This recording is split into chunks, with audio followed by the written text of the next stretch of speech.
Eu me converti ao Evangelho de coração, talvez nos últimos 20 anos, mas eu fui criado num lar evangélico. Me batizei aos 9 anos, dia 23 de dezembro de 1985, e aprendi muita coisa no cristianismo, também desaprendi muita coisa. Isso pode estar parecendo um testemunho, né? Mas não é um testemunho do Daniel. Pode funcionar como testemunho. Pode funcionar como testemunho. E dentro dessa experiência cristã, a gente precisa sempre fazer um filtro das coisas que a gente ouve. Porque senão a gente passa a ser um grupo social que repete falas que nem sempre estão associadas à palavra de Deus, mas que acabam se tornando verdade no nosso dia a dia. Uma dessas falas que se repetem constante na vida do cristão, e que a gente lê nas redes sociais, que a gente ouve nas conversas após o culto, nas filas do supermercado, ou até, especialmente nos momentos de muita lamentação, isso aconteceu porque foi vontade de Deus que isso acontecesse. Ou então, o livramento que Deus me deu. A gente vai tocar num assunto que é bastante espinhoso quando a gente fala sobre onisciência e onipotência de Deus e os fatos e eventos que acontecem na nossa vida. Por que eu estou falando isso?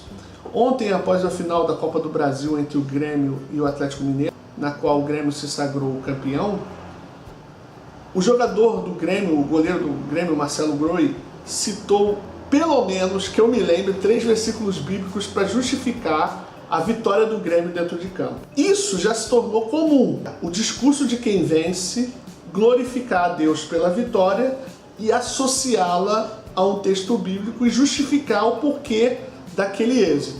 Mas quando, por exemplo, acontece o desastre, a tragédia que aconteceu na última semana lá em Medellín, e você ouve cristãos dizendo que tudo que acontece é da vontade de Deus, como se Deus tivesse prazer e tratasse a humanidade como se fossem marionetes ao seu bel prazer, e as pessoas nascessem e morressem tudo debaixo da mão dele.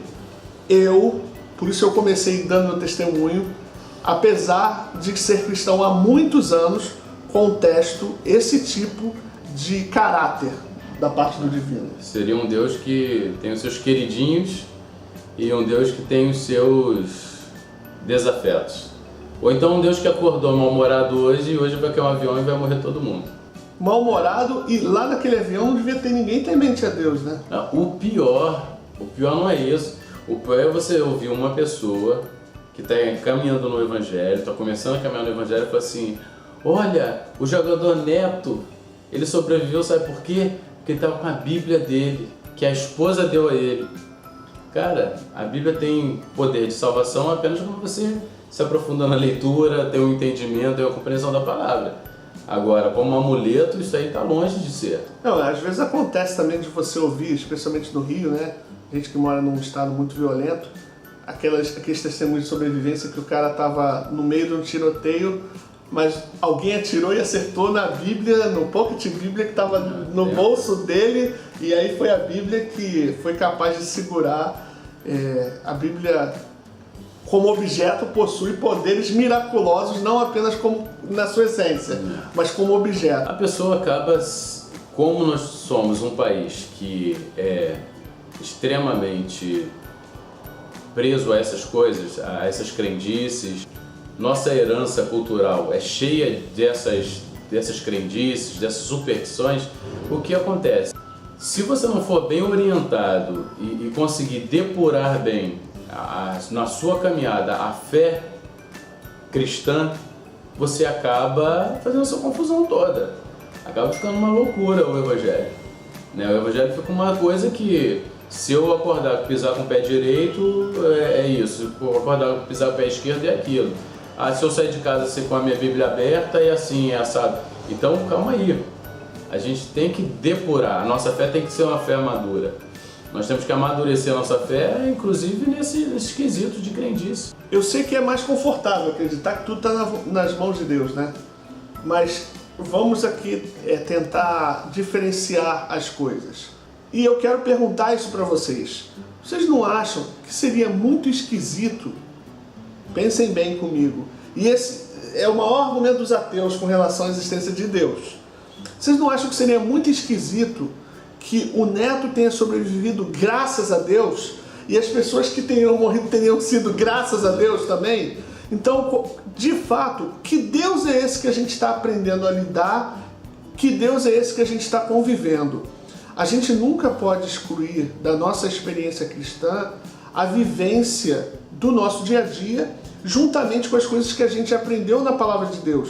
Mas a gente não pode tirar uma certa questão. Eu não vou dizer para você que Deus é 2 mais 2 é 4, mas tem que ter uma questão lógica e inteligente para que a gente, como ser humano, não se sinta confortável. Eu acho que não é buscar o lugar do conforto, mas é buscar uma espécie de ponto comum para que a nossa abordagem cristã não seja uma abordagem, uma palavra que eu sempre uso, proselitista, porque esse Deus acaba sendo muito nosso e muito distante da realidade de uma outra pessoa. E Deus não é fada madrinha, né? Vou fazer uma camisa. Deus não é fada madrinha.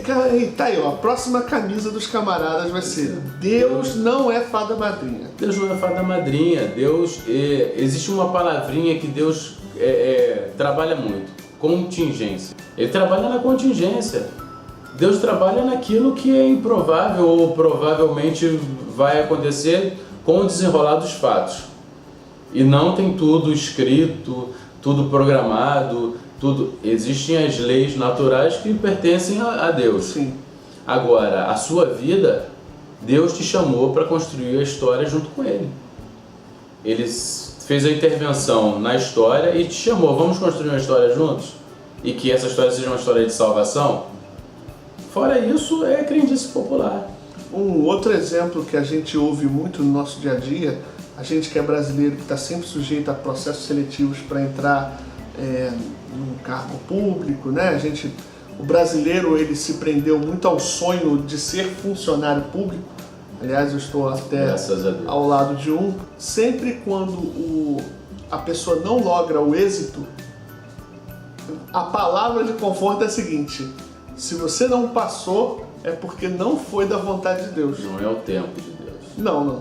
Você não passou foi porque você não foi melhor do que as pessoas que passaram. Não se preparou o suficiente para poder entrar no concurso. Ou então você não tem a aptidão para ser... Não.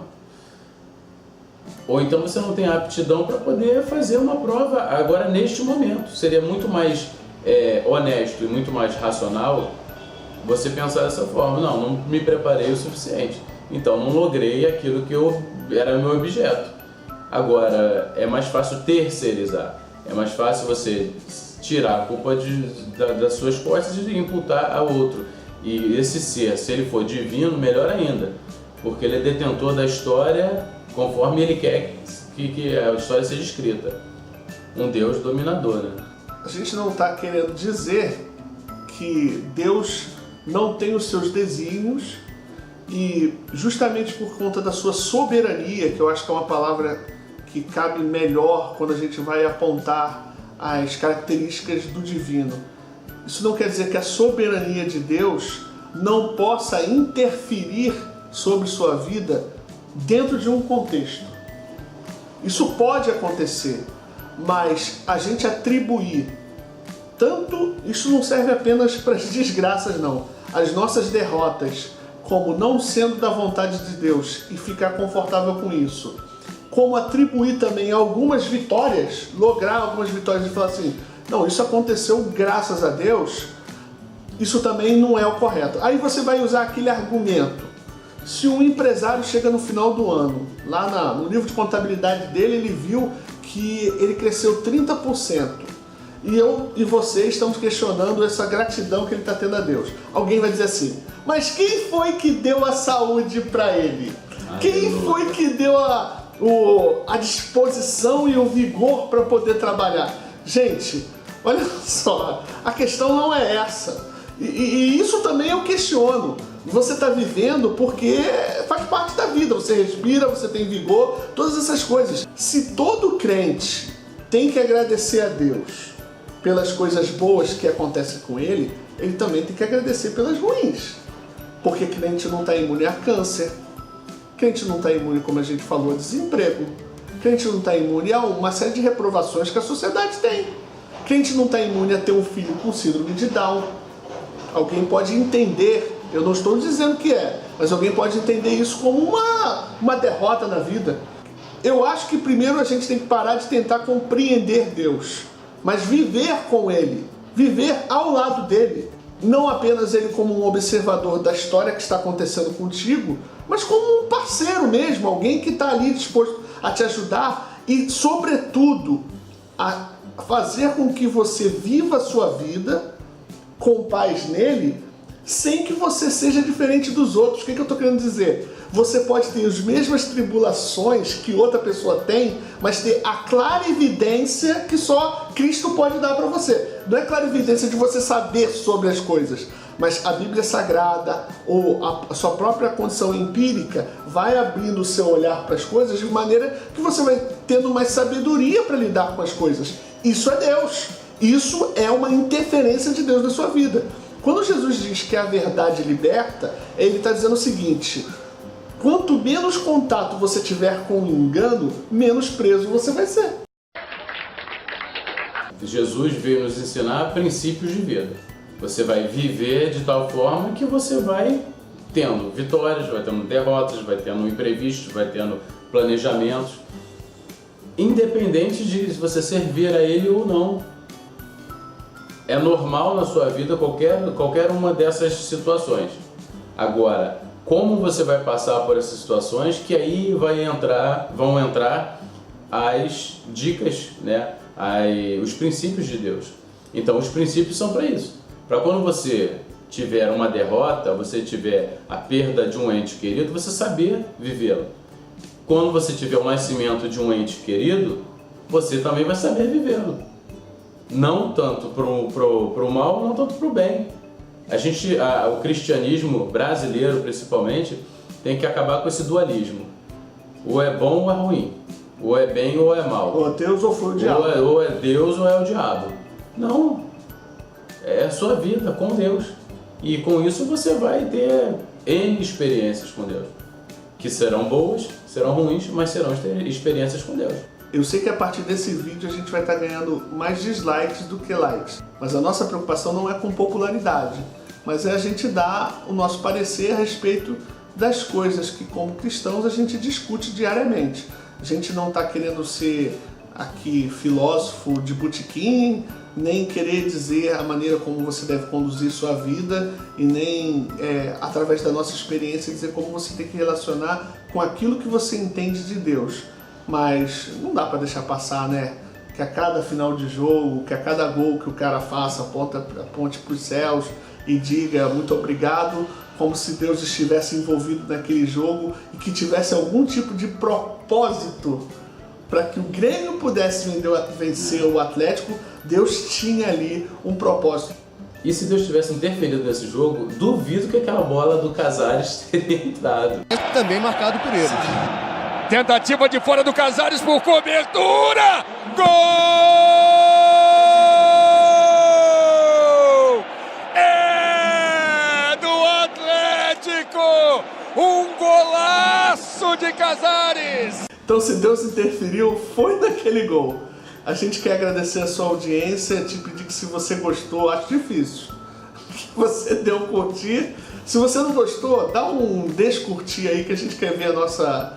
Como é que anda as coisas sobre que a gente... Escreva, se comunique conosco, mande seu e-mail, mande uma mensagem pra gente saber se a gente está atendendo ou não os seus anseios. As suas expectativas. Não é esse o objetivo, mas a gente precisa ter um feedback das pessoas, até dos pontos de vista técnico, de como está saindo, como que você está ouvindo, embora a gente ache que a mensagem é que seja muito mais importante. Muito obrigado mais uma vez, não deixe de dar um curtir e aqui embaixo eu tenho o nosso e-mail para você poder entrar em contato. Um abraço. Até.